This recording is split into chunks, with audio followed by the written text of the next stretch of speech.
اور فرمایا مالک کدا ذکر بلند کیتا ہی؟ فرمایا اپنے محبوب دا ذکر بلند کیتا، لیکن بلند اس واسطے کیتا کہ محبوب اس ذکر نو سن کے راضی ہو گئی۔ جدو بھی اسی کس دا ذکر کر دیا تو ذکر ہمیشہ ذاکر دا محتاج ہوندا، ذاکر ہووے تو ذکر ہوندا، اگر ذاکر ہی نہ ہووے تو ذکر نہیں ہوندا۔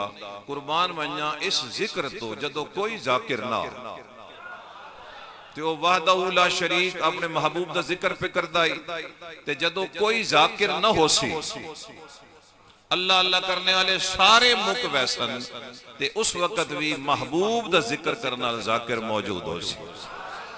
فرمایا جدو کوئی شے نائی بنی اس وقت بھی محبوب دا ذکر کرنا اللہ ہت ہائی۔ توجہ فرمائے سو میری گل دے، جدو ایک کائنات نائی بنی اس وقت بھی وہ ذکر کردہ پہ آئی، تے جدو ایک کائنات دی کھیڑ مک وینی اس وقت اللہ اللہ کرنا اللہ کوئی نہیں ہونا، لیکن اس وقت بھی محبوب دا ذکر کرنا اللہ ایک ذاکر موجود ہو سی، کیونکہ مالا بدایت لہو مالا نہایت لہو، نو دی کوئی ابتداء ہے نو دی کوئی انتہا ہے۔ اس واسطے اس نے ذکر نو کسی دا مکلف نہیں کیتا، فرمایا اے ذکر سب تو پہلے میں کرے نا۔ اس واسطے علماء فرمائیں دیں کہ حادث تے قدیم دی جڑی پہلی ملاقات ہے نا، حادث تے قدیم دی پہلی ملاقات وہ کیڑے ٹائم ہوئی؟ ان اللہ و ملائکتہ یصلون علی النبی۔ فرمایا مالک کدو دا پڑھدا پیاں تے بجیندا پیاں؟ فرمایا جدو کوئی شے نائی ایک میرا محبوب آئی، ایک میں آؤس، میں پڑھن والا اس محبوب سنن والا، محبوب پڑھن والا تے میں رب سنن والا۔ اللہ اکبر! اتنا ذکر نو بلند کیتا، اتنا ذکر نو بلند کیتا کہ علماء نے ایک جملہ لکھیا کہ اللہ دا ذکر مرفوع ہے اور حضور دا ذکر مرفوع کامل ہے۔ اللہ اکبر اللہ اکبر! یہ جملہ بعض دفعہ کوئی توحیدی سمجھ کے بڑا پریشان ہو بیندا کہ نہیں جی اللہ دا ذکر تے بہت زیادہ، لیکن جدو مفہوم دی سمجھ آندی تو بالکل آدھا بھی علماء نے جڑی گل لکھی وہ سچ لکھی۔ فرمایا اللہ دا ذکر صرف مرفوع ہے، حضور دا ذکر مرفوع کامل ہے۔ فرمایا وجہ کہ وے اللہ دے ذکر وچ ہور اللہ شامل کوئی نہیں، اللہ دے ذکر دے اندر کوئی اور اللہ شامل نہیں، لیکن محبوب دے ذکر وچ پہلے وہ آپ شامل ہے، پھر وہ دے فرشتے شامل ہیں، پھر فرمایا مومن شامل ہیں۔ فرمایا اگر مومن سارے مک ونجن تے پھر میرے فرشتے تے موجود ہو سننا، تے جے فرشتے بھی سارے مک ونجن تے مالک پھر ذکر کون کرے سی؟ فرمایا میں اس ذکر نو اپنے محبوب واسطے اتنا بلند کر دیتا کہ جس وقت کوئی ذکر کرنے والا نہ ہو سی اس وقت میں وحدہ لا شریک اپنے سونے محبوب دا ذکر کر رہا ہو سا۔ گویا ذکر تہاڈا محتاج نہیں، جس وقت کوئی نہ اس وقت بھی ذکر ہو رہا، جس وقت کوئی نہیں ہونا اس وقت بھی اس ذکر نے ہوندہ رانا۔ فرمایا ورفعنا لک ذکرک، محبوب اساں تیرے ذکر نو تیری خاطر بلند کر دیتا۔ مالک کدے مقابلے چ بلند کیتا ہی؟ فرمایا محبوب دے مقابلے چ کوئی ہوئے تا میں دسا نا۔ فرمایا محبوب دے مقابلے چ کوئی ہوئے تا میں دسا۔ 1,63,999 جڑے آئے وہ بھی میرے محبوب دا ذکر کرندے رہے۔ توجہ رکھو میری گل والے پاسے۔ فرمایا میں انہوں نے ذمہ لائی لَتُؤْمِنُنَّ بِهِ وَلَتَنْصُرُنَّ، تساں کلمہ میرے محبوب دا پڑھنا۔ اس واسطے نبی بنن واسطے ضروری آئی کہ وہ حضور دا کلمہ پڑھ دے، تے امتی بنن واسطے ضروری آئی کہ امتاں اپنے نبی دا کلمہ پڑھ دیاں۔ میں نہ تو سمجھا سکیا گل، اگر تو سمجھ آندی تو چہرے تے رونق آندی۔ فرمایا ہر نبی آیا وہ دی امت آئی، امت نے اپنے نبی دا کلمہ پڑھیا، لیکن جڑا وہ نبی آئی وہ میرے محبوب دا کلمہ پڑھ دے رہے، لا الہ الا اللہ محمد رسول اللہ۔ فرمایا دی تصدیق کی میں ہوئی؟ فرمایا معراج دی رات سارے صفحہ کھلوتے آن، سارے صفحے کھلوتے آن تے مصلی خالی آئی. اس وقت جناب جبریل نے مصطفیٰ دا ہاتھ نپیا تے مصلی تے کھڑا کر کے دسیا اے جڑے سارے نبیین تے امتان اے تقدیرن حضور دے امتیین جڑے اسیاں اسے ساری تحقیقاً حضور دے امتیاں. گویا آدم تو لے کے آخر تک جس آمنا بظاہر و کلمے کسی ہور دے پڑھدا رہا, لیکن چونکہ انہاں دے نبی مصطفیٰ دا کلمہ پڑھ دے رہے. حالت تک تو نہیں سمجھ آئی اس گل دی. اگر اس گل دی سمجھ آندی توڑے چہرے دے خون دس دے کہ توہن ایمان دی رمک نصیب ہوئی ہے اور توڑے تک وہ گل پہنچ گئی. جیڑا کلمہ آج فرید پہ پڑھ دا, آج جیڑا کلمہ حضور پیر سیال پہ پڑھ دیں, آج جیڑا کلمہ پیر میرے علی شاہ صاحب پہ پڑھ کے سان آدین ہیں کلمہ پڑھنا, سان جیڑے ماں پہ کلمہ پڑھایا وہ کلمہ آدم بھی پڑھ دا رہا,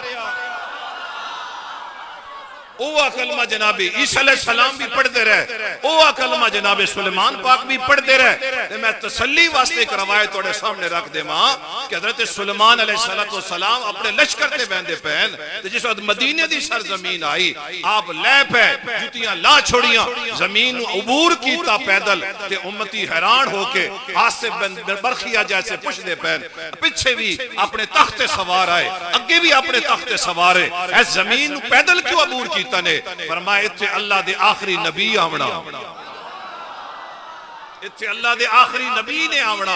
جس وقت انہاں کہا جی نبی نے آمنا تے توہن لان دی کیڑی لوڑ آئی. آپ فرمایا پریشان نہ ہو, تسی میرے امتی ہو, میں ادا امتی ہاں. میں تواڈے واسطے نبی بن کے آیا تے میرے واسطے مان کرو اس گل دے اتے ناز کرو. آج کوئی سیدہ دے گھر جم پوے تے او مان کریندا, کسی زمیندار دے گھر کوئی جم پوے او مان کریندا. فرمایا غریبہ تم ہی چا مان کر, تم ہی مان چکر کہ سارے نبیاں دے وچوں توجہ فرمایا ہے سارے نبیاں چوں میں تہاڈا حصہ تے ساریاں امتاں چوں تسی میرا حصہ ہو. میں تھوڑا جواب مل سی تو میں گٹور سا. فرمایا سارے نبیاں چو میں تہاڈا حصہ تے ساریاں امتاں چو تسی میرا حصہ ہو. فرمایا چڑ کے ایک ایک نو میرا امتی بنایا گیا. تے تین گل دی سمجھ نہیں آندی پئی جامعہ نصیریہ دے اندر بیٹھ کے اے اوہ موسیٰ علیہ السلام ہے جڑا کوہ طور تے کھلو کے رب نال گلاں کریندا تے گل کر کے آدھا مالک نبی نہ بنایا محمد دا امتی چا بنا. اور کیڑا مان ہو سکدا ہے تے جنہاں دے اوتے اللہ فضل کیتا دو گلاں لکدیاں نہیں, خوشی والا چہرہ بھی نہیں لکدا تے خوشبو بھی نہیں لکدی.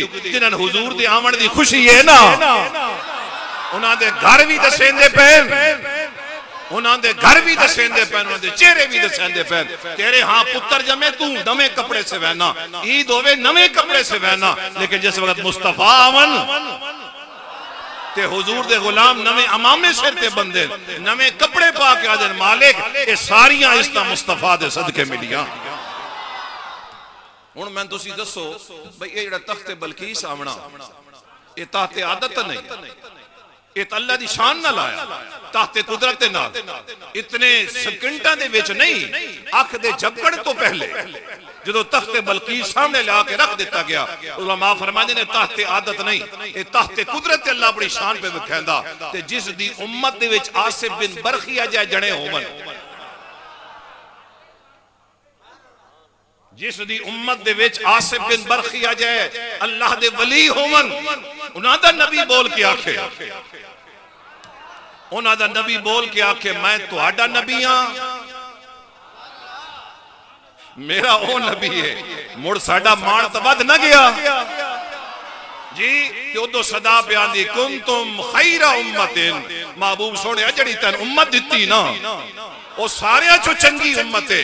فرمایا کنتم تم تھے, کنتم تم ہو, کنتم تم ہوگے. فرمایا جب تم نہیں آئے اس وقت تم اللہ کے علم میں خیر والے تھے. رب اپنی کتابیں نازل کر رہا تھا اور ان کتابوں میں تذکرے مصطفیٰ کی امت کے کر رہا تھا. امتیں سامنے بیٹھی تھی, اللہ کے نبی وہ کتابیں پڑھ کے سنا رہے تھے, امت پوچھ رہی تھی میرے نبی یہ کس امت کا ذکر ہے؟ فرمایا یہ خاتم النبیین کی امت کا ذکر ہے۔ اگر ہم آج کسی بزرگ کے ملفوظات پڑھیں نا تو ہم غور سے یہ بات ہمارے ذہن میں آ جاتی ہے، کاش وہ دور ہوتا ہم خواجہ قمر الدین کو دیکھتے، کاش وہ دور ہوتا ہم مہر علی کو دیکھتے، کاش وہ دور ہوتا ہم مولا علی کو دیکھتے۔ ارے امتیں کہہ رہی ہے، امتیں حضور کی امت کا ذکر سن کر، اچھا ابھی تک جو حلالی امتی ہے نا وہ بولا ہے، جس کے خون میں کوئی نقص ہے، جس کے نطفے میں خود ابھی تک کوئی فرق ہے، وہ نہیں ابھی تک بولا۔ وہ یا حافظ بن کے بیٹھا ہے، یا ملا بن کے بیٹھا ہے، یا مولوی یا سید بن کے بیٹھا ہے۔ نانا مجھے پسند وہ آئے گا جو مصطفیٰ کا نوکر بن کر بیٹھا۔ تو اپنے علم کو اپنے پاس رکھ، محبوب کریم کا غلام حضور کی محفل میں بیٹھا ہو تو اس کا چہرہ بھی بتاتا ہے، اس کی زبان بھی بتاتی ہے۔ توجہ ہے میری طرف؟ اللہ فرما رہا ہے تم تھے، تم خیر والے تھے۔ کیسے خیر والے تھے؟ فرمایا میں رب کے علم میں تم خیر والے تھے، پھر نبیوں نے جو کتابیں پڑھی اس میں تم خیر والے تھے۔ فرمایا تم اب آ گئے ہو، اب بھی خیر والے ہو، قبروں میں جاؤ گے پھر بھی خیر والے ہوگے، قیامت والے دن جب اٹھائے جاؤ گے، قیامت والے دن جب تم اٹھائے جاؤ گے اس وقت بھی تم خیر والے ہوگے۔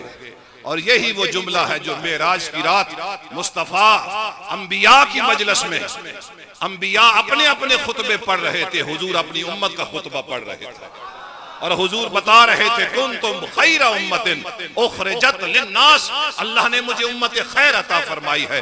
توجہ کرنا میرے جملے کی طرف۔ اب اللہ اعلان کرے، مصطفیٰ نبیوں کی محفل میں کھڑے ہو کر اعلان کرے، اور قیامت والے دن جس طرح رب کہہ رہا ہے بات اس طرح نہ نکلے، جس طرح رب کہہ رہا ہے، مصطفیٰ کہہ رہا ہے، اگر اس کے مطابق بات نہ نکلے تو پوچھنے والے تو پوچھیں گے مالک تو خود کہتا رہا کہ یہ امت خیر ہے، مصطفیٰ کہتے رہے یہ امت خیر ہے۔ فرمایا نہیں، قیامت والا دن ہوگا، جتنے نبی آئے ہیں نا ان کی صرف 40 صفحے ہوں گی، میں محمد کی 80 صفحے ہوں گی۔